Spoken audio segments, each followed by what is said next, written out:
Once upon a time, there was a little girl named Maya. She was a bright, energetic young lady. Everybody thought Maya would do great things one day. Today was a special day.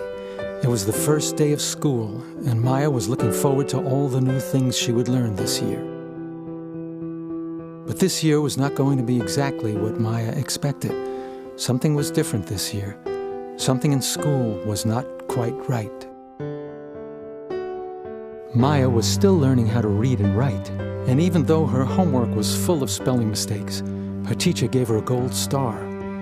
The teacher did not ask Maya to correct her spelling. Maya's mother asked the teacher why her daughter got a gold star. The teacher said that marking the spelling wrong would hurt the child's self-esteem. In the modern way of schooling, there was no right and no wrong. They now have a new way of spelling called invented spelling. She explained that the kids could spell words any way they liked. It's all correct because it's all creative. In some of the more advanced classes, they even used this method of no wrong or right in math. This way, 2 + 2 could equal 5, and no one's feelings would be hurt. Even though this seemed odd to Maya's mother, she didn't question the teacher. After all, the teacher is the professional, and surely she knows what she's doing. By the second month in school, Maya came home looking very down. She no longer was as happy as she used to be. Her mom didn't know that Maya was learning a subject called death education. All that talk about death gave Maya nightmares and made her nervous all the time. When her mom found out about death ed, it confused her. She didn't understand why young children were being taught about death. But she didn't say anything because, after all, the teacher was the professional, and surely she knows what she is doing.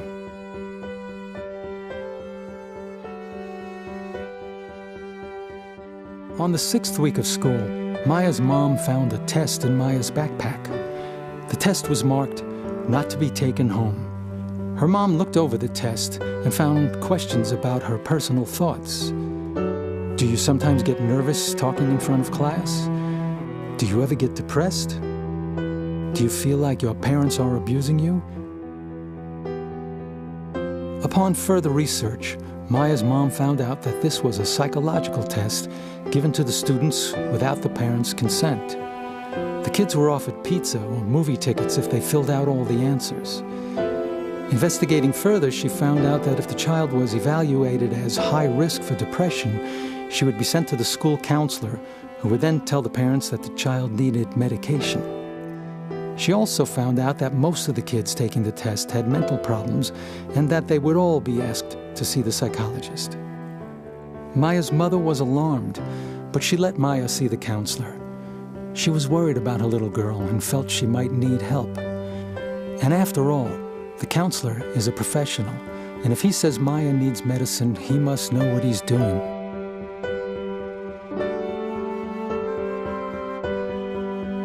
The psychologist recommended Maya be put on a drug that would cure the chemical imbalance in her brain. The fact that she was never tested for such an imbalance didn't occur to her mom. The doctor was a professional. So each day before school, Maya would line up with all the other kids who also needed medication. A day after she started taking her meds, Maya was having more nightmares and weird thoughts. She didn't look right to her mother. So they went back to the doctor, who put Maya on a different drug.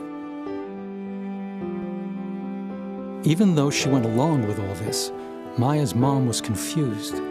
How could her daughter be getting high grades but not know how to read or write or do math? And why was her little girl, who was so happy and energetic, now so quiet and sleepy all the time? The teacher was pleased. Maya no longer spoke out in class and seemed to be more focused on her work. And now, a little history.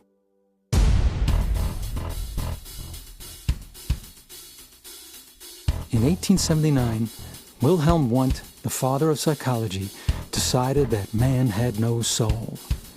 Man was just a stimulus-response animal with no self-determinism. He needed to be trained like any other animal. Supply the correct stimulus, you get the correct response, just like rats or dogs. In the early 1900s, Teachers College taught teachers the new science of psychology. These new methods of teaching would devalue academics and concentrate on behavioral techniques to mold children's values. Schools would be turned into mini psych clinics. The Rockefeller Foundation backed Teachers College and new educators like Edward Lee Thorndike, James Earl Russell, and John Dewey, who were disciples of Wundt. Together, they rewrote textbooks and curriculum for the new American education system. This system got away from learning to sound out words using a method called phonics. It was old and too difficult, they said. They now used a new method called look-see, or whole word. All you had to do was recognize words by the way they looked, instead of learning to sound them out. And even though reading levels took a nosedive, they continued to push these new methods. They hired professional educators that believed history and geography were unnecessary burdens on young minds. Children should concentrate more on how they feel about history rather than memorizing unnecessary facts. And most importantly, the teachers and counselors should be the ones to teach moral values to the children, not the children's own parents. Parents were not professionals. 1965. Passage of the Elementary and Secondary Education Act. The number of educational psychologists in schools rise from 455 in 1969 to 16,146 in 1992. Probably just coincidentally, the number of child murderers and suicides skyrocketed as well. Certain members of the government were overjoyed with this new form of education. Controlling the behavior of people, keeping them dumb, they could pass any laws they wanted and no one would even know. Now the program was complete. Dumb them down, fill them with drugs, then indoctrinate them with facts they no longer had the power to refute. While the mental health experts were taking control of the kids away from their parents, the kids' bodies were also being poisoned, making education even harder.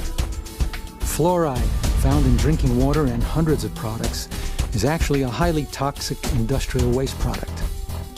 Fluoride is the main ingredient in sarin nerve gas used by the Nazis in World War II to make their victims docile and sterile. It's also the key dumbing down ingredient of Prozac. Here are some of the cumulative effects of fluoride. Worried about the flu? Do you know what's in the vaccine? Fact. More people die from the vaccine than die from the flu. Fact. Vaccinations have been associated with many neurological disorders. Babies are given a cocktail of vaccines before their little body's immune systems can handle it. Genetically modified foods are linked to toxic and allergic reactions, sick, sterile, and dead livestock, and damage to virtually every organ studied in lab animals. They are banned by food manufacturers in Europe and elsewhere. Yet GMOs are present in the vast majority of processed foods in the U.S.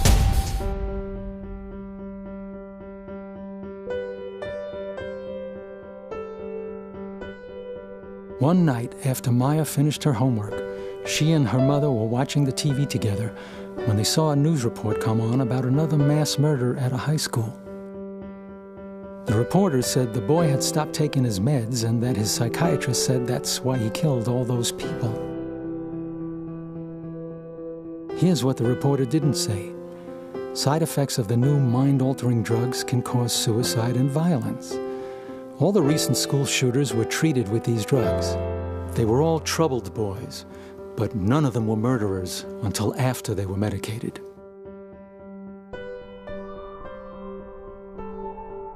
It was raining the day they buried Maya. Nobody could understand why a 9-year-old would want to hang herself. Things like this never happened before. It was all very confusing. The school psychologist said, if only we could have gotten to her sooner.